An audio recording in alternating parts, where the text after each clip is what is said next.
नमस्कार, आप देख रहे हैं ब्रजेश की बात। मैं हूं आपके साथ ब्रजेश भारती। इस वक्त की एक बड़ी खबर जो है सिमरी बख्तियारपुर अनुमंडल से सामने आ रही है। सलखुआ प्रखंड के नवनिर्वाचित प्रखंड प्रमुख का चुनाव अभी संपन्न हो गया है।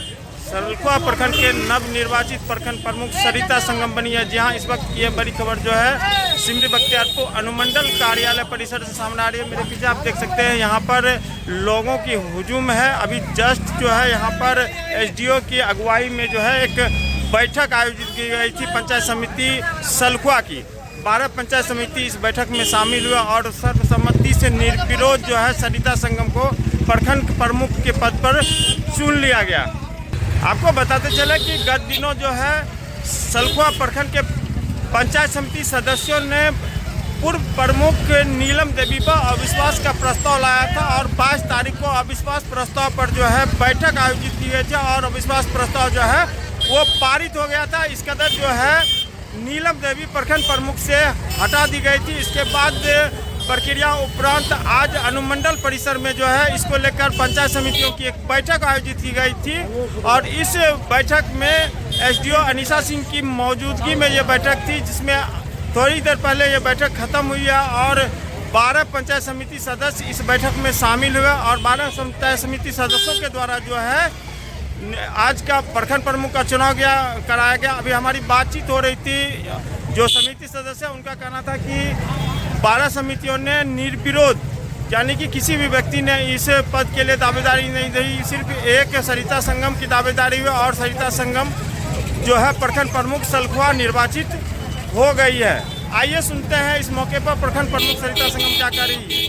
आज आप प्रखंड प्रमुख निर्वाचित हुई हैं, क्या कहना चाहेंगे? मैं क्या कहना चाहूँ, मैं तो कुछ बयान नहीं कर सकती हूँ।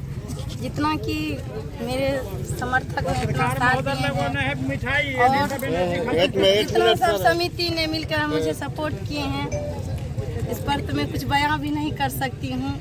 लोगों का साथ था, इसीलिए मैं बनी हूँ। बड़ी उम्मीद के साथ आपको यहाँ पर प्रखंड प्रमुख निर्वाचित किया गया। विकास के क्षेत्र में क्या काम करेंगे? विकास के क्षेत्र में जहाँ तक होगा सर मैं तो करूँगी। जो चीज़ का अनुभव नहीं है मुझे, मैं अब इस पद पर जाने के बाद और धीरे धीरे जहाँ तक विकास का होगा करने का वहाँ तक मैं करूँगी, ज़रूर श्रद्धा और निष्ठा के साथ करूँगी। क्योंकि अभी मैं भी बहुत नादान सी हूँ, पहली बार प्रमुख पद पर आई हूँ। जो होगा विकास हमसे करने का मैं निष्ठापूर्वक करने के लिए तत्पर रहूँगी। भाई, बड़े जद्दोजहद के बाद आज प्रखंड प्रमुख का चुनाव हुआ, कौन प्रमुख बनी है और क्या आप कहेंगे इस मौके पर? सलखुआ प्रखंड प्रमुख सरिता संगम पिछले चुनाव में भी नॉमिनेशन दी थी और बहुत हार्ड कस्ट से, जिस तरह से T20 का मैच होता था उसी तरह का T20 का मैच था। हम लोग मैच को हारे नहीं, मैच टाई हुआ, लेकिन भाग था कि उन्होंने लॉटरी से जीते और हम लोग निरंतर प्रयास करते रहे। 2 वर्षों के बाद हम लोग का संघर्ष कंटिन्यू चला। हम लोग को जो कष्ट और पीड़ा था और जो समिति को था, सभी समिति का धन्यवाद देता उस क्षेत्र की जनता का, जिन्होंने सभी समिति को बना के प्रखंड भेजा समिति में, और सब समिति का धन्यवाद है। उन्होंने सरिता संगम को तहे दिल से एकदम पूरा मदद किया, जिससे आज सरिता संगम इस पद पर सलखुआ प्रमुख पर निर्विरोध निर्वाचित हुई। प्रखंड प्रमुख चुनाव को लेकर पंचायत समिति सदस्यों की बैठक आयोजित की गई थी, क्या हुआ बैठक में और कौन प्रखंड प्रमुख निर्वाचित हुई? बैठक में उपस्थित समिति सदस्यों के बीच में से सिर्फ एक कैंडिडेट सरिता संगम के द्वारा नॉमिनेशन पेपर फाइल किया गया और अन्य किसी भी सदस्य के द्वारा नॉमिनेशन पेपर फाइल नहीं करने के कारण सरिता संगम जो है वो निर्विरोध निर्वाचित घोषित हुई है। कुल कितने पंचायत समिति सदस्यों की उपस्थिति थी? 12।